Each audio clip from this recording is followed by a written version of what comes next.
দেখেন কারো চেহারার সাথে কারো চেহারার মিল নাই, আছে বাবা?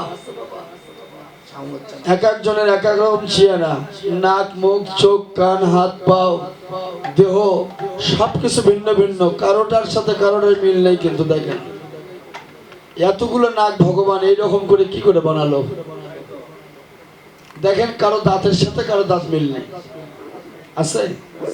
কারো ঠোঁট, নাক, চোখ, মাথা, কান, হাত, পাও কারোটার সাথে কারোটা মিল নেই।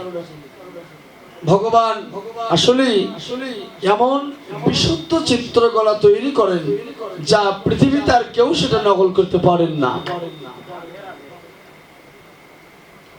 পৃথিবীর মধ্যে সবচেয়ে বড় চিত্রকারক একমাত্র ভগবান শ্রীকৃষ্ণ, যার মতো চিত্রকলা আর কেউ তৈরি করতে পারেন না। মানুষ তৈরি করতে পারে কিন্তু জীবন দিতে পারে না, ওই যে জীবন দিতে পারে না। আর ভগবান যেটা তৈরি করে সেটা জীবন দিয়েই তৈরি করে। এই জন্য জীব আর ঈশ্বরের সাথে সম্বন্ধ করা যায় না, কিন্তু আবার জীব ছাড়া ঈশ্বর থাকতেও পারে না। আপনি না থাকলে আপনার ভিতরে ঈশ্বর থাকবে কি করে? আপনি আছেন বলেই তিনি আছে। হ্যাঁ, যদি আপনার দেহটা এখনই ফুটে করে দেওয়া যায় থাকবে? আর যদি আপনার ভুঁড়িটা ফুটে করে দেওয়া যায় আর থাকবে দাদা? ওই ফুটোতে বের হয়ে চলে যাবে। তাহলে এমন ভাবে তৈরি করছে আপনার যে ফুটা, হ্যাঁ, এই ফুটা কেউ বন্ধ করতে পারবে না। আবার কেউ যদি ইচ্ছা করে ফুটা করে, ঈশ্বর সেখানে থাকবে না। তাই উনি যেখানে থাকে সেখানে কোনো ফুটা নাই, ফুটা ছাড়া, ছিদ্র ছাড়া। ছিদ্র হলে তো বেরোই চলে যাবে। তাহলে দেখেন এই যে নাসিকার ছিদ্র, চোখের ছিদ্র, কানের ছিদ্র, মুখের ছিদ্র, আরো দুটো ছিদ্র নিচে আছে। এই ছিদ্রের সাথে ওই যে থলিটা আছে, ঈশ্বর যেখানে থাকেন সেখানকার কোনো সম্পর্ক নাই, আলাদা, ভিন্ন, সেক্টর ভিন্ন। দুটো এক নয়, আলাদা আলাদা করা আছে, পার্ট বাই পার্ট। যদি এই ফুটার ওই থলি যদি এক হতো তাহলে এই ফুটাতে বের হয়ে চলে যেত। কিন্তু দেখেন এমন ভাবে আপনার তৈরি করলো, যেদিন আপনার মৃত্যুর সময় সেদিন আর কাউকে বলা লাগবে না। পরিবেশ পরিস্থিতি মোতাবেক সেদিন আপনার কর্মফল অনুসারে আপনার মৃত্যুটা হয়ে যাবে। সেদিন আর কাউকে বলা লাগবে না, কাউকে বলা লাগবে না দাদা। তাহলে যেদিন আপনার সময় হবে, কিভাবে এটা নির্মাণ করছে দেখেন, যেদিন সময় হবে সেদিন আর কাউকে বলা লাগবে না। এখন কিন্তু যাচ্ছে না, সময় যেদিন হবে সেদিন ঠিকই চলে যাবে আপনার কাছ থেকে। এই জন্য তালা দিয়ে চাবিটা নিয়ে চলে গেছে।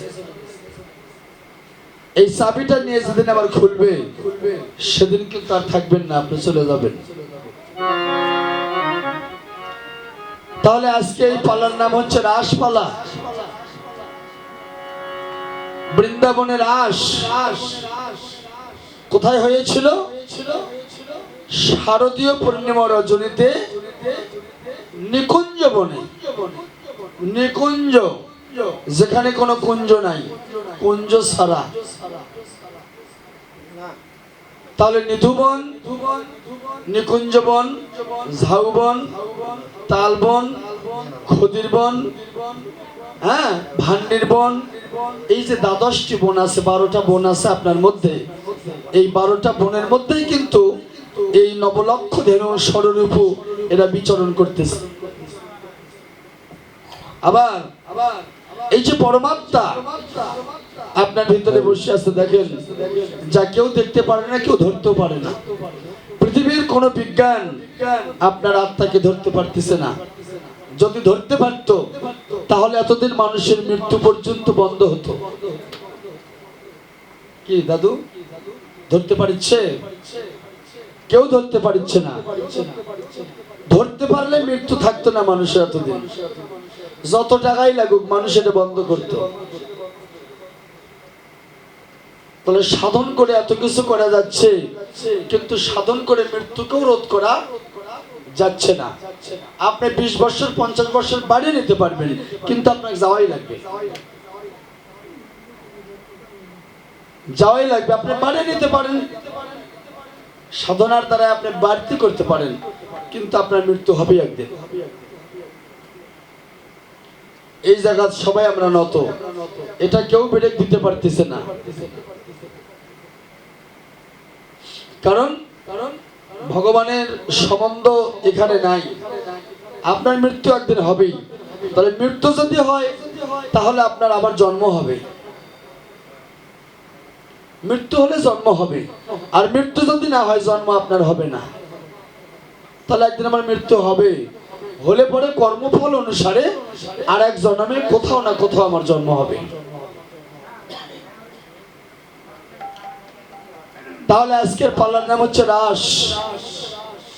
রাসটা কোথায় হয়েছিল? বৃন্দাবনে। এই বৃন্দাবনের আয়তন কত? 84 ক্রোশ। এই 84 ক্রোশ বৃন্দাবনের মধ্যে মাঝখানে একটা কেন্দ্রবিন্দু আছে, সেই মাঝখানে হয়েছিল রাস। তাহলে ভাগবত বললেন, বৃন্দাবনে রাস লীলা করে কঞ্জন, না জানে রাধা কৃষ্ণ, না জানে গোপীগণ। তাহলে বৃন্দাবনে রাস হলো, অথচ ভগবান নিজেও জানে না। তাহলে রাসটা হলো কিভাবে? বৃন্দাবনে রাস লীলা করে কঞ্জন, ভাগবত বললেন, আমি বলিনি, ভাগবতে বলছে। না জানে রাধা কৃষ্ণ, না জানে গোপীগণ। তাহলে রাধা কৃষ্ণ জানে না, গোপীগণও জানে না। তাহলে রাসটা করলো কে, দেখলো কে এবং শুনলো কে? এই রাসমঞ্চের যে বাপ, এটা 84 ক্রোশ বৃন্দাবন। তাহলে এই মঞ্চের দেখেন, যেখানে রাস হয়েছিল সেই জায়গাটার গভীরতা কতখানি, উচ্চতা কতখানি, দৈর্ঘ্য কতখানি, আবার প্রস্থ কতখানি। মাপ আছে না দাদা? তাহলে মাপ, এই মাপের মধ্যে রাসটা হয়েছিল। কোথায়? একমাত্র নিকুঞ্জ বনে। আপনার মধ্যে একটা নিকুঞ্জ বন, একটা জায়গা আছে, সেখানে হয়েছিল রাস। তাহলে আজকে যেটা হচ্ছে এটা কীর্তন রাস। আর একটা রাস হয় সবার ঘরে ঘরে, যদি কেউ অটল হয়ে ব্রহ্মকে ধরে কেউ করতে পারে।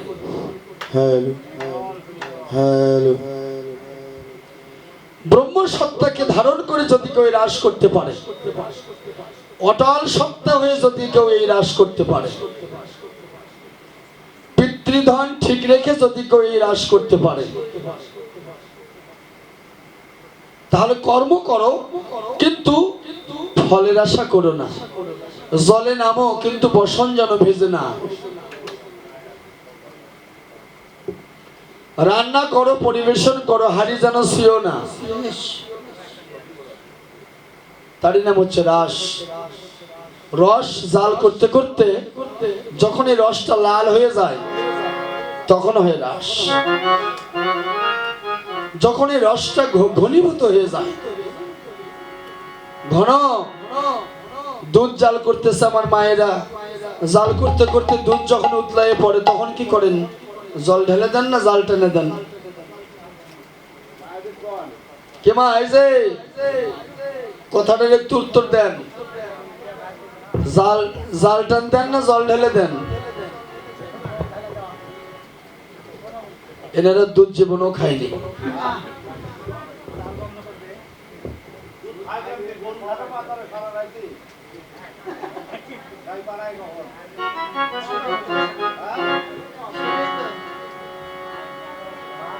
দুধ যখন উতলে ওঠে তখন কি করেন? জাল টান দেওয়া হয় না? জল দিলে পানসে হবে। আর কি করেন? হাতাতে একটু নাড়া দেন না?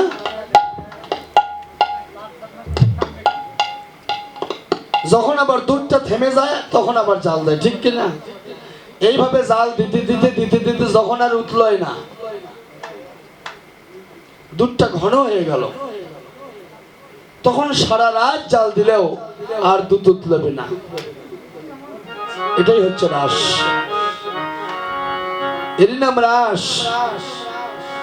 এই জন্য যে শোনে রাস তার হয় গোলকে বাস, আর যে না শোনে রাস, কাছে বসে আছে, নিকটে আছে, যে না শোনে রাস তার হয় সর্বনাশ। তাহলে আজকে এখানে যেটা হচ্ছে, এটা কীর্তন রাস, এটা কীর্তন, এটা জীব শিক্ষার জন্য। অনেকে বলেন যে রাস শোনা হয় না, অনেকে বলে এই কথাটা। যদি না শোনেন তাহলে আপনি বুঝবেন কিভাবে? কি দাদা? অনেকে কিন্তু বলে না না রাস শোনা যাবে না, এটা ভগবানের গোপন বিষয়। আরে বাবা, শোনার দেখা কি এক? ভগবান যা করছে এটা কি আমরা কেউ দেখছি? কেউ দেখিনি। তাহলে কি? এই জন্য এটা হলো কীর্তন, এটা স্মরণ। আর ভগবান যেটা করেছে সেটা অনুকরণ, ডাইরেক্ট। কিন্তু সেটা জীব জগৎ জানে না। সেখানে থাকারও কিন্তু অধিকার সবার নাই। স্বয়ং দেবের দেব মহাদেব তিনিও সেখানে যেতে পারেননি রাসমঞ্চে। একবার গিয়েছিল, রাসমঞ্চ থরথর করে কম্পিত হচ্ছে, কারণ যেখানে রাস হয়েছিল সেখানে পুরুষ যাওয়ার অধিকার নাই, সেখানে শুধু নারীরা থাকবে। কারণ সেখানে নারী নারী বেচা বিক্রি হয়, সেখানে নারী নারী বেচা